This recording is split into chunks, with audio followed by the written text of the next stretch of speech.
Hi friends, ನಾನು ಸುಜಾತ. ಇವತ್ತಿನ ವಿಡಿಯೋದಲ್ಲಿ ನಾನು ಬೆಂಡೆಕಾಯಿ ಚಟ್ನಿನ ಯಾವ ರೀತಿ ಮಾಡೋದು ಅಂತ ತಿಳಿಸ್ಕೊಡ್ತೀನಿ. ನೀವು ಇನ್ನೂ ನಮ್ಮ ಚಾನಲ್ನ ಸಬ್ಸ್ಕ್ರೈಬ್ ಮಾಡ್ಕೊಂಡಿಲ್ಲ ಅಂದರೆ ಸಬ್ಸ್ಕ್ರೈಬ್ ಮಾಡ್ಕೊಳ್ಳಿ. ಇವಾಗ ನಾನು ಬೆಂಡೆಕಾಯಿ ಚಟ್ನಿನ ಯಾವ ರೀತಿ ಮಾಡೋದಂತ ತಿಳಿಸ್ಕೊಡ್ತೀನಿ. ಇವಾಗ ನಾನು ಒಲೆ ಮೇಲೆ ತವೆನ ಇಟ್ಕೊಂಡಿದ್ದೀನಿ. ಅದಾದ ನಂತರ ನಾನು ಬೆಂಡೆಕಾಯಿನ ಹಾಕ್ತಾ ಇದ್ದೀನಿ.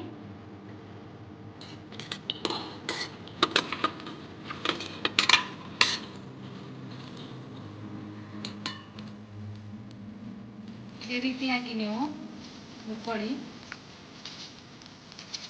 ನೋಡಿ ಫ್ರೆಂಡ್ಸ್, ನಾನು ಈ ರೀತಿಯಾಗಿ ಹುರ್ಕೊಂಡಿದ್ದೀನಿ.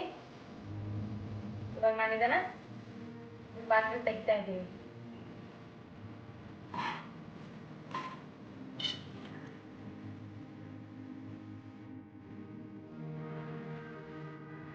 ಹುರ್ಕೊಂಡಿರೋ ಬೆಂಡೆಕಾಯಿನ ನಾನು ಇವಾಗ ಕಲ್ಲಲ್ಲಿ ಹಾಕ್ತಾ ಇದ್ದೀನಿ.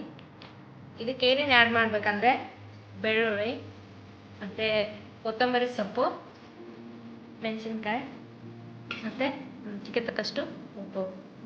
ಇದನ್ನು ಹಾಕ್ಬಿಟ್ಟು ನಾನು ಕಲ್ಲಲ್ಲಿ ಇವಾಗ ಸಣ್ಣ ಮಾಡ್ಕೊಡ್ತಾ ಇದ್ದೀನಿ.